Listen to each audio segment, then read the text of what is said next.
Summer's here, Benny. How good?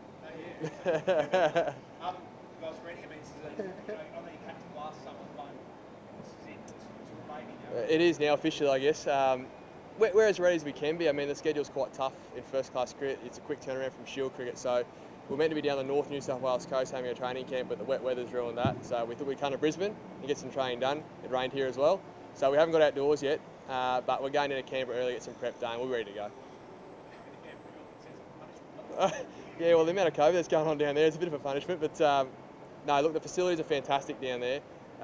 We're in a nice, secure hub, I guess you could call it. So we're excited to get this thing going. It's been a lot of talk behind the scenes. Let's get some cricket going. Do you change anything from your point of view as captain of the team, and there's a new coach? It's almost like a new feel. It does feel that way. There's some guys that have been around a long time though, so I look to use those guys and keep that sort of flavour that we've had all the way through our cricket, continue that going. There's going to be some new direction, obviously, with a new coach and myself. My style's probably a little bit different to Linny's, so I'm just really keen to get in and rip in. It's been a long time between drinks.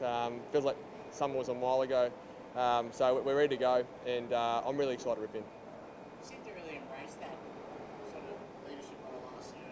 Got the best out of you, like your personal batting and styles. I definitely think that leadership does give you that sense of responsibility. I have a tendency at times to be a little bit aggressive in my batting and take some options I probably shouldn't. So when I have that leadership role, I guess it pulls me back a little bit and keeps me really grounded on what I need to do for the team. So I enjoy the challenge of it. Again, Big Bash is one of those things where you can't really hide. So hopefully I get most things right. I'm looking forward to using those senior guys around me as well and be very collaborative in my approach. You're hoping you won't have to have certain innings like last year where you kind of you're coming in at 3 for something for small numbers and saving the innings at the back end. I think we were really fortunate last year in that we had a lot of our test guys back as well. So I had guys with me that were able to talk me through doing those things, and we were able to get some wins. What I really like about those situations is, regardless of what I have to do or what the number 6 or 5 has to do, finding a way to win is really important. If it's ugly, who cares? I want this team just to find a way to win. Where in the past, historically, we might tank a couple of games when we should win them. I want this team just to, I don't care what it looks like, let's get some wins on the board and repay the faith of our fans. And Najib is back again, and Matty Kuhneman has been very complimentary of the experiences he's had. Firstly, have you noticed that is Kuhne bowling better, bowling more confidently?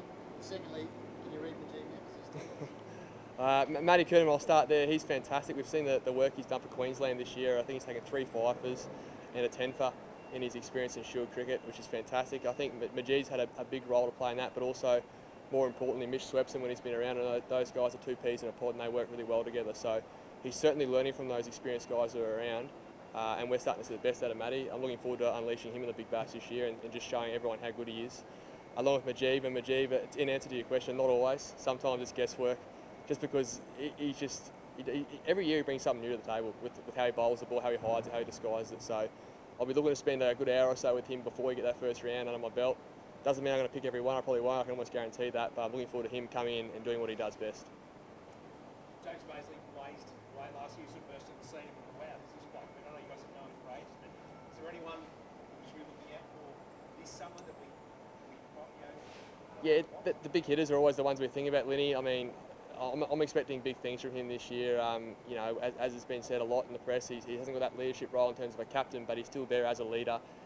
He's going to go back and just score us runs, and that's what he's looking forward to doing. Watching him in the gym, watching him go about his business the last few days, he's ready to roll. I'm expecting some big things from him this year. And Jimmy Bazley, we saw him burst in the scene last year. Someone who I think we should keep an eye on is Maxie Bryant. I think he's 1 year more senior. He's worked on his game tremendously throughout the off-season. And finally, I think Jack Wildermuth. Not many people know what he can do with the bat. We've seen little bits here and there. I'm expecting a big season from him with the bat and the ball. We're very lucky to have some big player all-rounders that are starting to find their feet at the right time. And I think that's why we had some more success last year. And I think that's going to feed into this year, and we're going to have some really good wins on the board. When you talk about Lenny and being a fight, do you think the fact that you said he's still got leadership roles, but he doesn't have the captaincy, he doesn't have all of, you can take some of that pressure off him. Yeah. Is that why you think he's ready to unleash, that he's just a bit freed up, he can focus on his batting, focus on what makes him an unbelievable player? Yeah, I think so, and that's, again, like we spoke about, he when he walked away from the captaincy role last year, that was his main priority, was putting his best foot forward with his batting, and I think he'll do that. He hasn't got those constraints as captain. Again, I'll definitely be using him as a leader across the group, both tactically and as through his actions on and off the field. I'm really excited by what he's going to bring this year. I think, again, I've said it before, that he's been probably scrutinised the most out of all of us. He's our best player by far, and each year he's been very consistent. Yes, we expect him to be scoring 600, 700 runs. He does do that, but when he hasn't scored the runs like that every year, he's still averaging 40.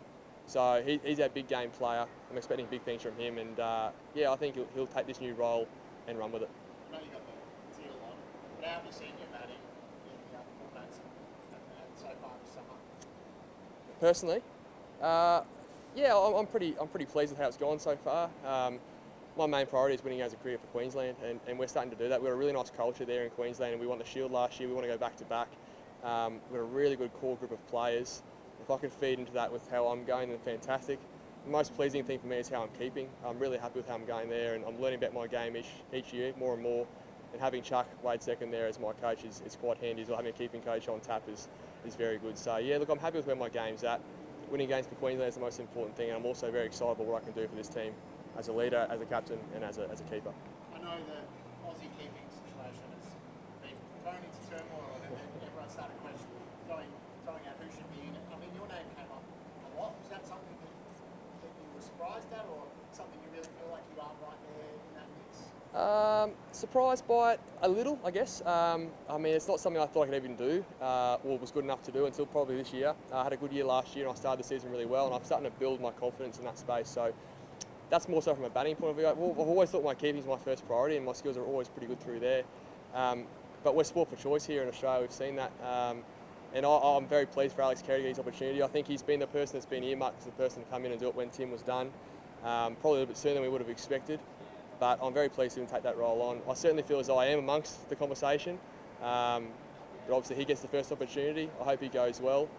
I think the other keepers in Australia are keeping a close eye on how he's going. We're only human. Everyone wants to do that role. So, yeah, I'm looking to keep going with my performance, and hopefully I'll be considered in the future. Being the Bulls wicketkeeper is almost reversed. I don't want to use that word, but Hartley was stuck there for a long time as the next guy up. Wade was the next guy up, and everyone was chance as well. Do you feel like with Inglis being a bit younger and maybe seen as the next guy, maybe your opportunity might have missed your window? I don't think so, no. I think that role particularly is going to be very hard moving forward. There's 3 subcontinent tours coming up where keeping is traditionally very, very hard for Australian keepers. So I think that role, if Carey nails it down, then fantastic, that'll be his for a while. But if it doesn't quite nail it, there's opportunity coming up in that space. Josh Inglis is a fantastic keeper. There's some really good keepers going around. So that's what drives me. I know it probably drives them as well, knowing that role, it should be hard to get because the Australian keeper is the one in the country that does that job. So it should be something you really have to work hard for. There's certainly opportunity there, I think, moving forward. Kes gets a crack here in the Ashes, which is fantastic for him, but I think moving forward there's opportunity there still, and it's always something that's going to drive me forward. I don't think a Queensland keeper's cursed. I just don't think we've quite had the person that's really nailed it yet.